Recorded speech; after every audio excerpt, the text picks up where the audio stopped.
ஒரு கையில் பாசகயிறும் ஒரு கையில் அங்குசமும் அபயகஷ்டமும் வச்சுட்டு ரொம்ப ப்ளசண்ட்டான ஒரு ஃபேஸுங்க. அந்த அம்பால யாரெல்லாம் வழிமரப்படலாம் அப்படின்னு கேட்டிங்கன்னா,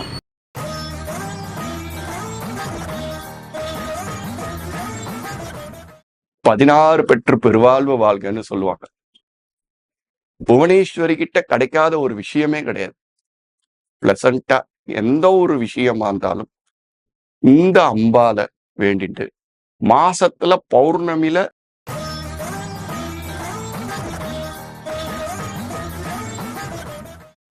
நம்பிக்கை தான் வாழ்க்கை. பாபா கோயில்ல பாத்தீங்கன்னா நம்பிக்கை ஒரு பக்கம், பொறுமை ஒரு பக்கம்.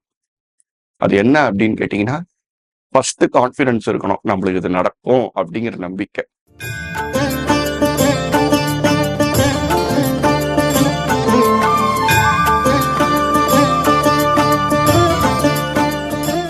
ஸ்ரீமாதா ஆயுள் தேகி, தனந்தேகி, வித்யாந்தேகி, மாகேஸ்வரி, சமஸ்த அகிலம் தேகி தேகிமே புவனேஸ்வரி, சர்வம் புவனேஸ்வரி.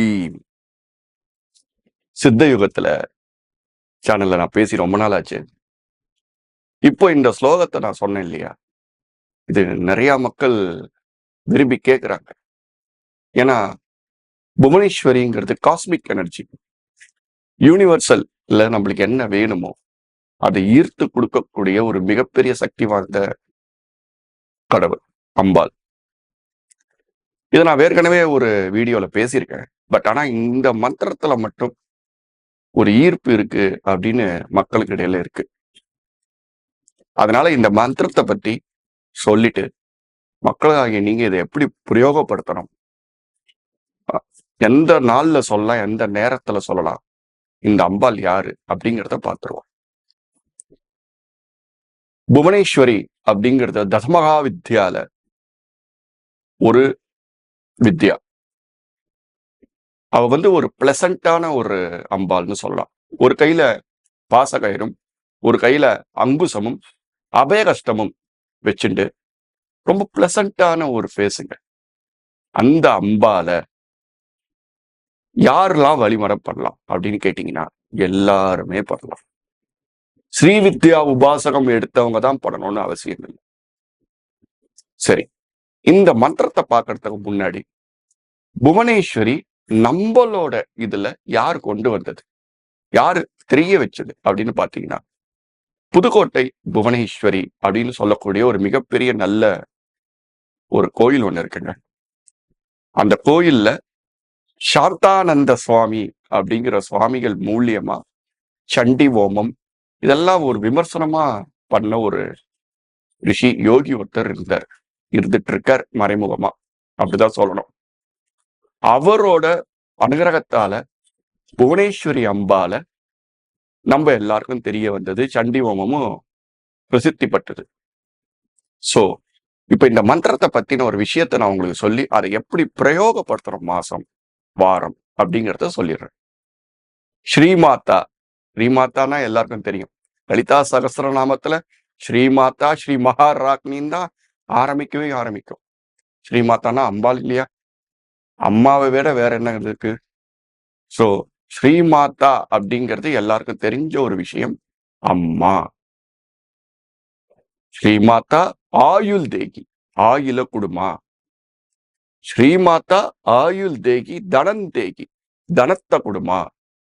ஸ்ரீமாதா ஆயுள் தேகி தனந்தேகி வித்யாந்தேகி, படிப்ப குடுமா. ஸ்ரீமாதா ஆயுள் தேகி தனந்தேகி வித்யாந்தேகி மாகேஸ்வரி. மாகேஸ்வரினா பெரிய ஈஸ்வரின்னு அர்த்தம். சோ இதெல்லாம் கொடுத்த பிறகு அம்பால பெரிய ஈஸ்வரியான நீ சமஸ்தனா எல்லாம், அகிலம், அகிலம்னா உலகம், தேகி தேகிமே குடுமா புவனேஸ்வரி அப்படின்னு அர்த்தம். வேற என்னங்க வேணும். 16 பெற்று பெருவாழ்வு வாழ்கன்னு சொல்லுவாங்க. புவனேஸ்வரி கிட்ட கிடைக்காத ஒரு விஷயமே கிடையாது. பிளசண்டா எந்த ஒரு விஷயமா இருந்தாலும் இந்த அம்பால வேண்டிட்டு மாசத்துல பௌர்ணமியில 21 வாட்டி பண்ணா, ராத்திரியில ஒரு 8 மணிக்கு மேல. பௌர்ணமி டைமா இருக்கணும். முழு பௌர்ணமியா இருக்கணும். உங்களால முடிஞ்ச விளக்கேத்தி, நெய்வேத்தியம் பண்ணி, சந்திரனை பார்த்துட்டு உங்களோட இரவு ஆகாரத்தை எடுத்துக்கும் போது ஒரு நல்ல ஒரு பலன் செய்யும். அது மாத்திரமல்ல, வெள்ளிக்கிழமை ஈவினிங்ல 8 மணிக்கு, இது பௌர்ணமிக்கு மாசத்துக்கு ஒரு வாட்டி. வெள்ளிக்கிழமையில நைட்டு 8, 8:15 மேல சுக்கிர ஓரையில இதை நம்ம செய்யும் போது மிகப்பெரிய பலனை செய்யுங்க. மிகப்பெரிய பலனை செய்யும்.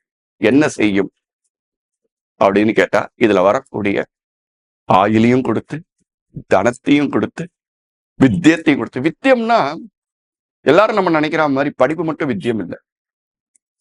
பேசுற வார்த்தையில எவ்வளவு ஒரு வித்தியம் இருக்கு.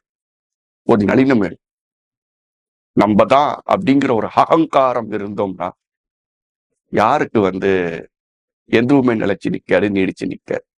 சோ அந்த வித்வம்னா கடம், மிருதங்கம், வரையறது, கவிதை, இது எல்லாமே அம்பாள் கொடுத்துருவார். நம்பிக்கை தான் வாழ்க்கை. பாபா கோயில்ல பாத்தீங்கன்னா நம்பிக்கை ஒரு பக்கம், பொறுமை ஒரு பக்கம். அது என்ன அப்படின்னு கேட்டீங்கன்னா, ஃபர்ஸ்ட் கான்பிடன்ஸ் இருக்கணும், நம்மளுக்கு இது நடக்கும் அப்படிங்கிற நம்பிக்கை. அதுக்கு அடுத்தது பொறுமை, இந்த வந்துரும் அப்படிங்கிற பொறுமை. இது ரெண்டுத்துலயுமே சம்சயம் இருக்கக்கூடாது, சந்தேகம் இருக்கக்கூடாது. இது இல்லாமல் இந்த மந்திரத்தை யாரு பிரயோகப்படுத்துறாங்களோ 21 வாரத்துல, நீங்க அடுத்தது கமெண்ட்ல போடுவீங்க, கண்டிப்பா நடக்கும். 21 வாரத்துல ஒரு நல்ல ஒரு செய்தியோட, எனக்கு இது நடந்தது, எனக்கு இது நடந்ததுன்ட்டு அம்பாலோட பரிபூர்ண அனுகிரகத்துல கண்டிப்பா என்கிட்ட தெரிவிப்பீங்க. இன்னும் அடுத்த ஒரு கண்டென்ட்ல நம்ம சந்திப்போம். சர்வம் புவனேஸ்வரி.